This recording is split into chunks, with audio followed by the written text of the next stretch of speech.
نتیجہ کیا ہے کہ یہ نور سے ظلمتوں میں لے جائیں گے، اور پھر انجام کیا ہوگا؟ جہنم میں ہمیشہ ہمیشہ رہنا ہوگا۔ ہم فیہا خالدون، ہمیشہ ہمیشہ نار جہنم۔ آیت ہے، میں متن آیت سے تجاوز نہیں کر رہا ہوں، متن آیت اللہ ہی ولی ہے۔ اچھا یہ بتائیے کہ لفظ ولی قرآن میں کہیں اور بھی آیا ہے کہ نہیں؟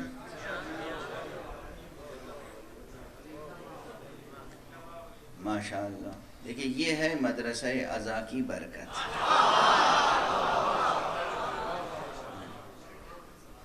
فوراً کم سے کم ایک آیت کی طرف تو توجہ دلا دی آپ نے خود۔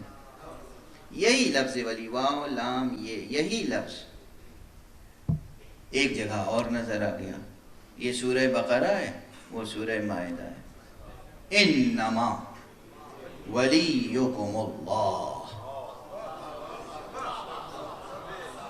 اب یہ انما اور قیامت کی چیز ہے۔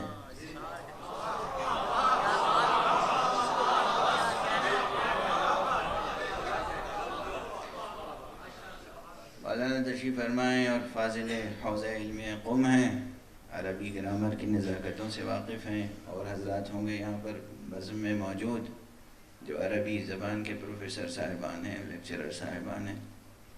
انما کلمہ حصر ہے۔ اب اس کے بعد یہ سوال ہوتا ہے کہ یہ انما لا کر کس حقیقت کو محصور کیا گیا ہے؟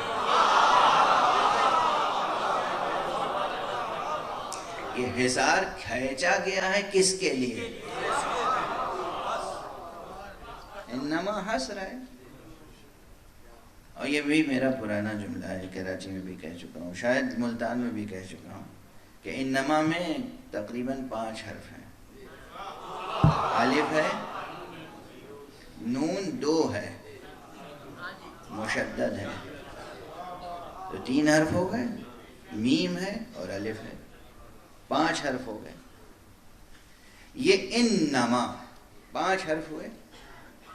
یہ انما یعنی گویا کہ آپ اگر حصر کے مفہوم کی وضاحت کریں تو کہیں گے بس اور بس اور بس اور بس اور بس۔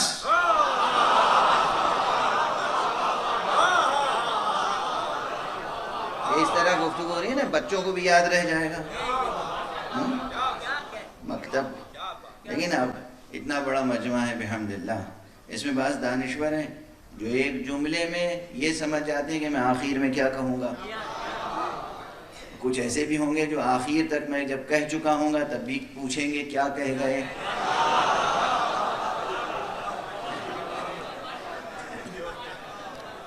یہ بھی تو دونوں طرح کی سطحیں ہوں گی۔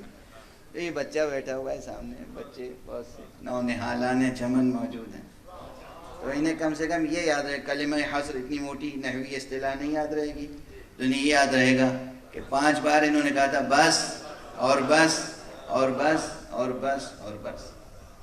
یہ بس بس کس لیے کہا جا رہا ہے؟ یعنی بس تمہارا ولی اللہ ہے۔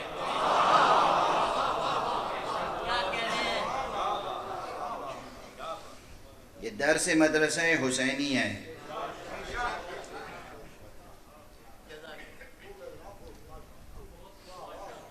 مسلمانوں، توحید کی دہائی دینے والوں، توحید سیکھنا ہے تو اب صرف ایک ہی توحید معتبر ہے، وہ توحید جو حسین سے سیکھی جائے۔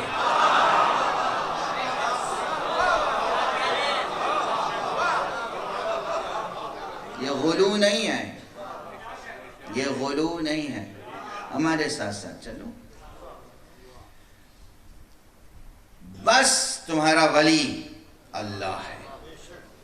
اس قدر حصر کے ساتھ یہ بات کہی جا رہی ہے تو انصاف کیجئے، یہاں یا اس آیت میں اللہ ولی الذین آمنوا، دونوں جگہ ولی کا ترجمہ کیا کریں گے آپ؟ دوست۔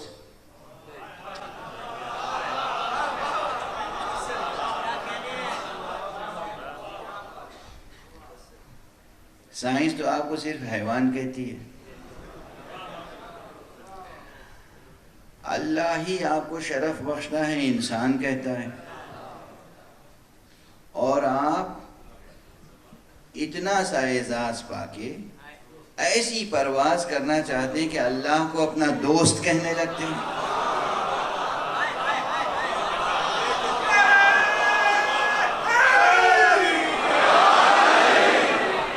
ہوش کے ناخن تو لو، کس کو دوست کہہ رہے ہو؟ وہ خالق بھی ہے، وہ رازق بھی ہے، وہ کریم بھی ہے، وہ عظیم بھی ہے، وہیں سے آئے ہیں، وہیں پلٹ کے جانا ہے، اسی کو حساب دینا ہے، وہی رزق دیتا ہے، وہی سرپرستی کرتا ہے۔ اسے صرف دوست کہہ کے آپ کی عقل آسودہ ہو جاتی ہے۔ وہ ولی ہے، یعنی وہی حاکم ہے، وہی سرپرست ہے۔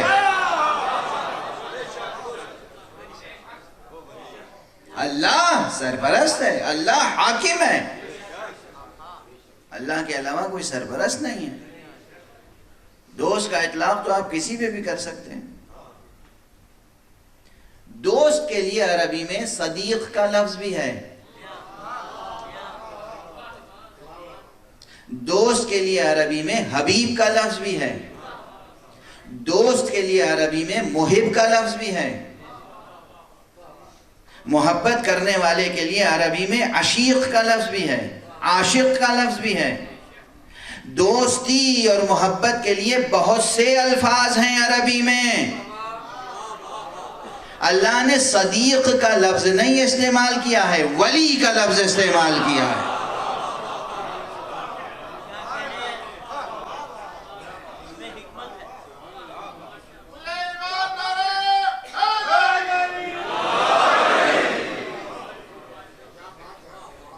اللہ صدیق نہیں ہے، اللہ رفیق نہیں ہے، اللہ حبیب نہیں ہے اس معنی میں جو آپ کہتے ہیں نا دوست۔ اللہ ولی ہے، حاکم و سرپرست ہے۔ مگر لفظ حاکم کے لیے اور جو الفاظ استعمال ہوتے ہیں ان میں اور ایک صلوات پڑھ دیجئے محمد۔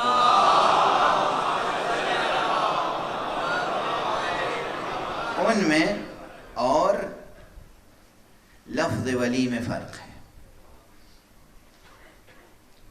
حاکم کے لیے اور جو الفاظ استعمال ہوتے ہیں دنیا میں انہیں نفس انسانی عموماً متنفر ہو جاتا ہے ان سے۔ بادشاہ، حاکم، ڈکٹیٹر وغیرہ وغیرہ، یہ جتنے جمہوریت، طاغوتیت، آمریت، شہنشاہیت، ملوکیت، یہ الفاظ نفس انسانی بہت زیادہ ان الفاظ کو پسند نہیں کرتے، مگر لفظ ولایت اور ولی وہ ہے کہ روح انسانی جذب ہو کے رہ جاتی ہے، روح انسانی جذب ہو کے رہ جاتی ہے، اس لیے اس نے ولی کا لفظ استعمال کیا۔ اور روح مانوس ہے اس لفظ سے، اللہ ولی ہے، لیکن اللہ غیب الغیب ہے۔ وہاں اس نے مطلقاً کہا اللہ ولی الذین آمنوا یخرجہم من الظلمات الی النور، اللہ ہی ولی ہے ایمان والوں کا۔ اس آیت میں کیا ہے؟ انما ولیکم اللہ، بس تمہارا ولی اللہ ہے۔ اور حقیقت یہی ہے کہ ولایت منحصر ہے ذات حق میں، اللہ کے علاوہ کوئی ولی نہیں ہے مگر وہ جسے اللہ ولی بنا دے۔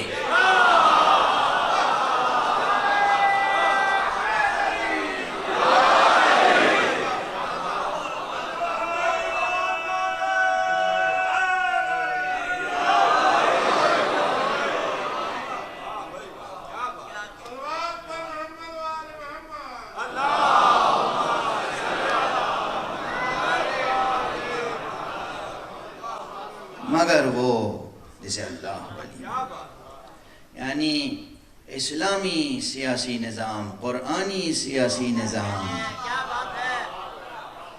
ڈکٹیٹر کو قبول نہیں کرتا، ولی کو قبول کرتا۔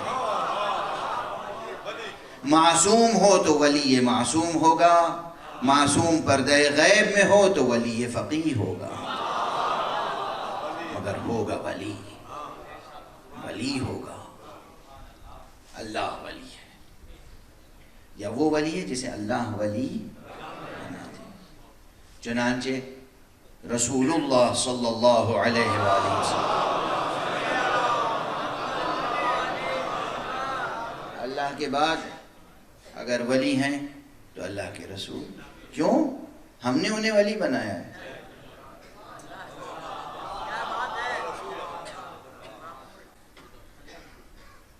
اللہ سبحانہ و تعالیٰ نے اعلان فرمایا انما ولیکم اللہ، تمہارا ولی بس اللہ ہے، وَرَسُولُهُ، اور اللہ کا رسول تمہارا ولی ہے، وَالَّذِينَ آمَنُوا الَّذِينَ يُقِيمُونَ الصَّلَاةَ وَيُؤْتُونَ الزَّكَاةَ وَهُمْ رَاكِعُونَ، اور وہ صاحبان ایمان ولی ہیں، جو ایمان لانے والے ہیں، جو نماز قائم کرنے والے ہیں، جو زکوٰۃ دینے والے ہیں، حالت رکوع میں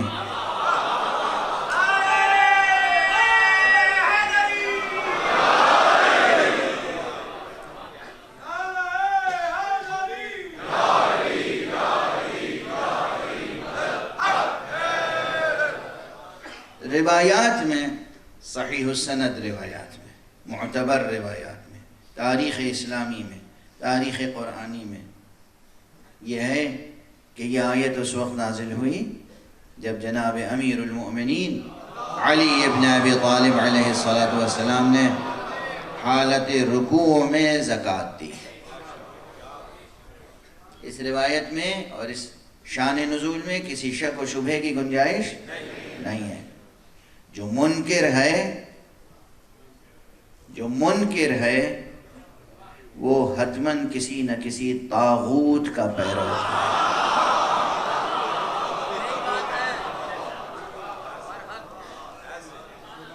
جو منکر ہے اس کا تعلق کسی طاغوت سے ہے۔ اس میں کسی شک کی گنجائش نہیں کہ وہ ولی علی ابن ابی طالب ہیں جنہوں نے نماز میں حالت رکوع میں زکوٰۃ دی۔ یہاں پہ میں ایک شبہ کا چونکہ سوال ہوا تھا، اگرچہ پہلے بھی جواب دے چکا ہوں، لیکن اسی سفر میں ملتان میں ایک نشست میں سوال ہوا تھا، اس وقت اس بڑے مجمع کے سامنے میں اس سوال کو دہرا دوں، اس کا جواب عرض کر دوں اور گفتگو کو فی الحال آئندہ کے لیے ملتوی کر دوں۔ سوال یہ ہوا تھا کہ بھئی آپ حضرات اس قدر یقین کے ساتھ کہتے ہیں کہ بس رسول اللہ کے بعد ولی علی ہیں، تو اگر ایسا ہی ہے تو اللہ سبحانہ و تعالیٰ نے قرآن مجید میں صاف صاف نام علی لکھ کیوں نہیں دیا؟ یہ سوال بار بار ہوتا ہے۔ اگر ایسا ہی ہے تو اللہ سبحانہ و تعالیٰ نے آخر کیوں نہیں نازل فرما دیا وحی میں نام علی؟ تو جناب والا ایک گزارش کر دوں، یہاں سب دانشمند بھی تشریف فرما ہے اور یقیناً لاء کے ماہرین بھی ہوں گے، اور ابھی یہ بزرگ نسل موجود ہے جس کے سر پہ سفید بال نظر آ رہے ہیں۔ ویسے تو اب میرے چہرے پہ بھی سفید بال نظر آ رہے ہیں، مگر ان کے سروں پر جو سفید بال ہیں وہ بزرگی کی نشانی ہے، میرے چہرے پہ جو سفید بال ہیں وہ میری کمزوری کی نشانی ہے۔ یہ بزرگوار حضرات تشریف فرمائیں، انہوں نے اس ملک کو بنتے دیکھا ہے، پاکستان، ہندوستان، یہ بنا ہے آپ کی آنکھوں کے سامنے، آپ کی آنکھوں کے سامنے ان ملکوں کا کانسٹیٹیوشن بھی بنا ہے۔ کانسٹیٹیوشن کے اپنے اصول ہوتے ہیں۔ جب کانسٹیٹیوشن لکھا جاتا ہے تو اس میں جو کسی جمہوریہ کا بانی ہے اس کا نام لکھ دیا جاتا ہے، جس نے تحریک چلائی، بنیاد رکھی، اس کا نام صاف صاف ہوتا ہے. لیکن جو عہدے، جو مناصب مستقل ہوتے ہیں آئندہ کے لیے، ان پر اوصاف لکھے جاتے ہیں، نام نہیں لکھا جاتا.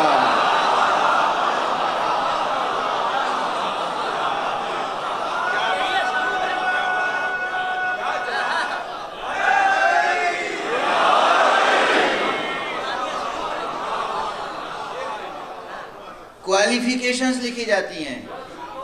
جس شخص میں یہ شرطیں ہوں گی وہ وزیر اعظم بن جائے گا، جس شخص میں یہ شرائط ہوں گی وہ صدر بنے گا، جس شخص میں فلاں خصوصیات ہوں گی وہ گورنر بنے گا. اور ہمارے یہاں جس میں یہ شرائط پائی جائیں وہ اسپیکر بن جائے گا. شرائط لکھے جاتے ہیں، شرطیں لکھی جاتی ہیں، نام نہیں لکھے جاتے. اور اگر نام لکھ دیا جاتا قرآن مجید میں، توجہ رہے دو نکات کی طرف، قرآن مجید میں چونکہ دین اسلام کے بانی محمد مصطفیٰ صلی اللہ علیہ وآلہ وسلم ہے، اس لیے حضور کا نام گرامی ہے. مگر حضور کے بعد کون جانشین رسول ہوگا؟ اگر نام لکھ دیا جاتا تو نام رکھ لینا آسان ہوتا ہے، وصف پیدا کرنا مشکل ہوتا ہے.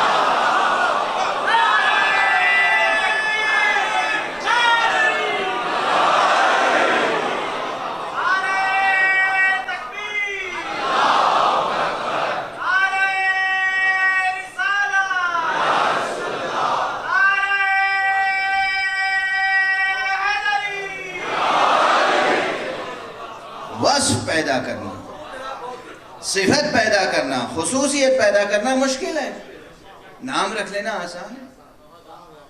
اس لیے قرآن مجید نے اوصاف لکھے. اللہ ولی ہے، اس کے بعد رسول ولی ہے، اور اس آیت میں بھی تو رسول کو رسول ہی کہا ہے، نام کہاں لیا ہے؟ اس آیت میں کم از کم یہی کہا ہے کہ اس کا رسول ولی ہے. اور کون ولی ہے؟ جس میں یہ صفتیں پائی جائیں. صفتوں کا پیدا کرنا آسان نہیں ہے اور نام رکھ لینا بہت آسان ہے. اس لیے اگر کہیں نام ہوتا نا قرآن میں تو تاریخ اسلام پڑھیے. یہی تاریخ اسلام ہے جو بتاتی ہے کہ بنو امیہ کے دور میں نام علی رکھنا جرم تھا. واقعات موجود ہیں تمام تاریخوں میں. اگر کسی کا نام علی ہوتا تھا تو وہ اپنا نام بتانے سے گھبراتا تھا، خوف کا عالم تھا. اسی سیاست میں پھر ہوتا یہ کہ ہر شخص اپنے بچے کا نام علی رکھتا.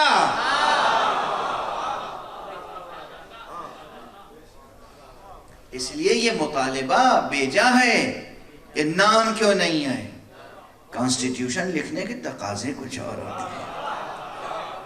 بس یہ گفتگو یہاں پہ روک رہا ہوں اور دو جملے کہہ کر مطلب کو ایک منزل تک پہنچا دوں. ولی اس کلمے میں، اس اسم میں جامعیت ہے، بڑی جامعیت ہے. شاید یہ بحث اس سے پہلے میں نے کبھی نہیں کی. یہ جملے جو ابھی کہے نا یہ تو پہلے کہہ چکا تھا، آپ بھول گئے تھے، میں نے دہرا دیے. اب جو کہہ رہا ہوں یہ اس سے پہلے میں نے یہ مطلب اس انداز سے نہیں کہا ہے. مگر وقت نہیں ہے، بس ایک دو جملے سے زیادہ نہیں کہوں گا. حاکم یا اور کوئی لفظ یہ مفہوم نہیں رکھتا، یہ جامعیت نہیں رکھتا جو لفظ ولی جامعیت رکھتا ہے. ظاہری دلاویزی اپنی جگہ، جامعیت اپنی جگہ، دل نشینی اپنی جگہ، اور پھر قرآن مجید کی روشنی میں حق سبحانہ و تعالی کی طرف سے جو ولی ہوتا ہے اس میں تو ایسی جامعیت ہوتی ہے اور ایسا کمال ہوتا ہے کہ یہ ولی صرف ظاہری زندگی تک ولی نہیں رہتا،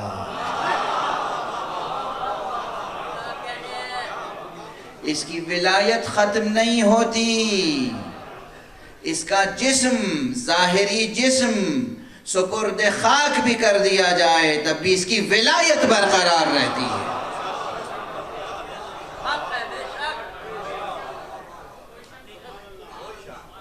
اب ظاہر ہے کہ وقت گزر چکا ہے اور میری طاقت بھی تمام ہو چکی ہے، لیکن اس بحث کو پھر یاد رکھیے گا کہ جو اللہ کی طرف سے ولی ہوتا ہے اس کی ولایت ختم نہیں ہوتی،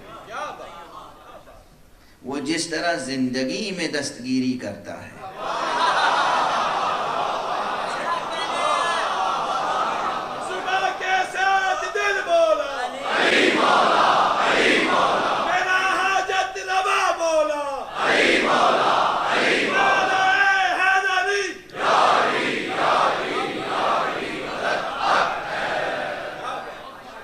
وہ جس طرح ظاہری زندگی میں دستگیری کرتا ہے اسی طرح وہ اپنی شہادت کے بعد بھی دستگیری کرتا ہے۔ اور اسی لیے ان اولیاء کو پکارنا نہ بدعت ہے نہ شرک، ہم اسی کو تو پکار رہے ہیں جسے اللہ نے ولی بنایا ہے۔ اللہ نے جسے ولی بنایا ہے اسے بھی پکارنا اگر شرک ہو تو توحید کس کا نام ہے؟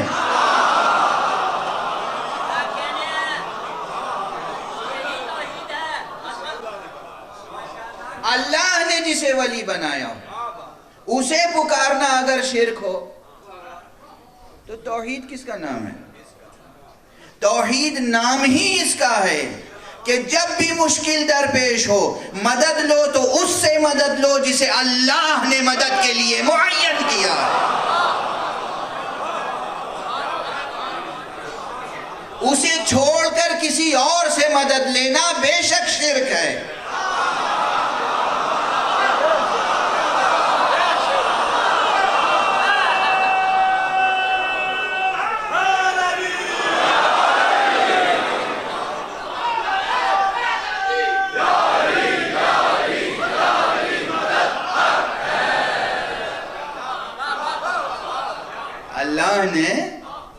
اللہ نے جسے ولی بنایا، اللہ نے جسے دستگیری کے لیے بھیجا، اللہ نے جس کو ہدایت کے لیے بھیجا، اللہ نے جسے رہنمائی کے لیے بھیجا، اللہ نے جسے ہمارے معاشرے کو منظم کرنے کے لیے بھیجا، ہم اسے چھوڑ دیں اور کسی اور سے کہیں کہ آئیے آپ ہمارا انتظام سنبھال لیجئے، یہ شرک ہے، یہ سرکشی ہے، یہ کفر ہے، یہ طاغوتیت ہے، سرکشی ہے۔ اللہ کہہ رہا ہے انہیں ہم بھیج رہے ہیں، ہدایت ان سے لینا، سرپرست انہیں سمجھنا، یہ تمہاری رہنمائی کریں گے، یہ تمہاری مدد کریں گے، یہ تمہیں منظم رکھیں گے، یہ تمہاری سرپرستی کریں گے، ہم نے انہیں سرپرست بنایا۔ اور آپ کہہ رہے نہیں ہم انہیں نہیں سرپرست مانیں گے، ہم اپنا سرپرست خود سے بنا لیں گے، تو قرآن کی روشنی میں بتائیے یہ طاغوتیت ہے یا توحید؟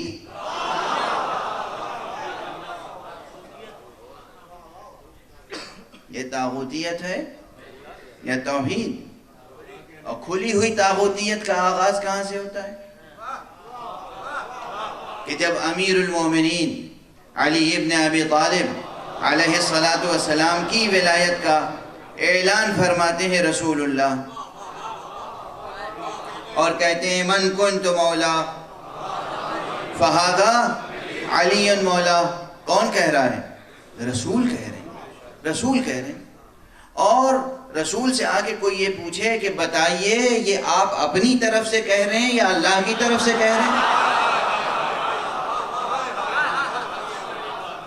معلوم ہوا کہ طاغوتیت کا آغاز ہو گیا ہے۔ اللہ کا رسول جس کے لیے اعلان کر رہا ہے کوئی آپ کہہ رہے ہیں ہمیں یہ نہیں چاہیے ہم خود سے بنا لیں گے،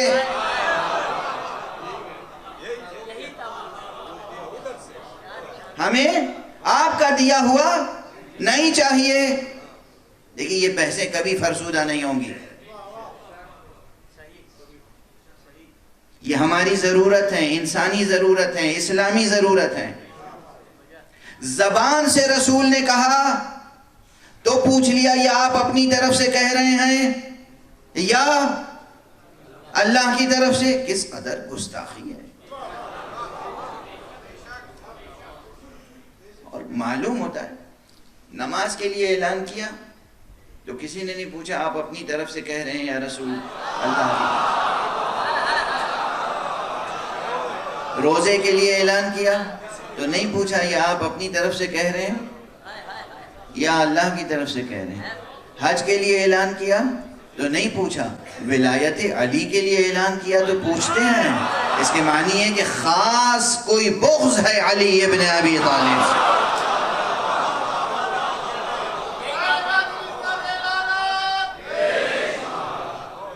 خاص کوئی بغض ہے علی ابن ابی طالب سے. تاریخ ہے غور فرمانے ہم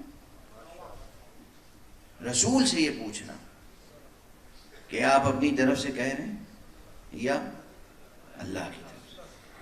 اور پھر جب اللہ کے رسول اس دنیا سے تشریف لے جا رہے تھے تو کہا لاؤ قلم لے آؤ، کاغذ لے آؤ، میں کچھ لکھوا دوں تاکہ میرے بعد تم گمراہ نہ ہو. لن تضلوا بعدی، لن کا لفظ ہے. میں جو اس وقت لکھواؤں گا اس کے بعد تم کبھی گمراہ نہیں ہوگے.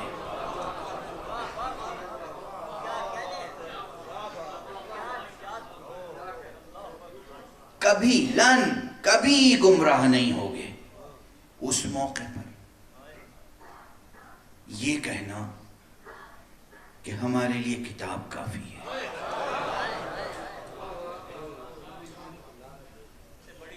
اور فرمانے یہ معمولی مسائل نہیں ہیں.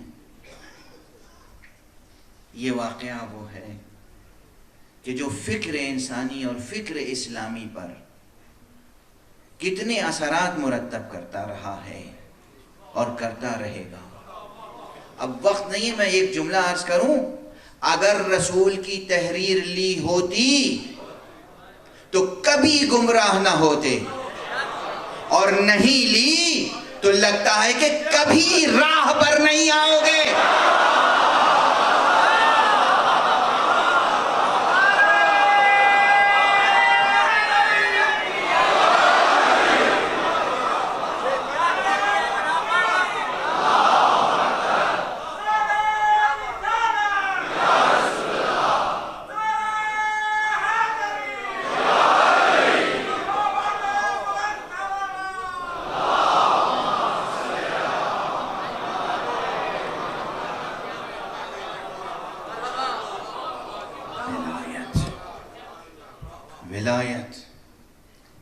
ولایت قرآنی نظریہ ہے معاشرے انسانی کو منظم کرنے کے لیے. ولایت کی حقیقت کو سمجھیں، ولایت کی برکات کو سمجھیں. اللہ سبحانہ و تعالیٰ کی ولایت کا تسلسل ہے.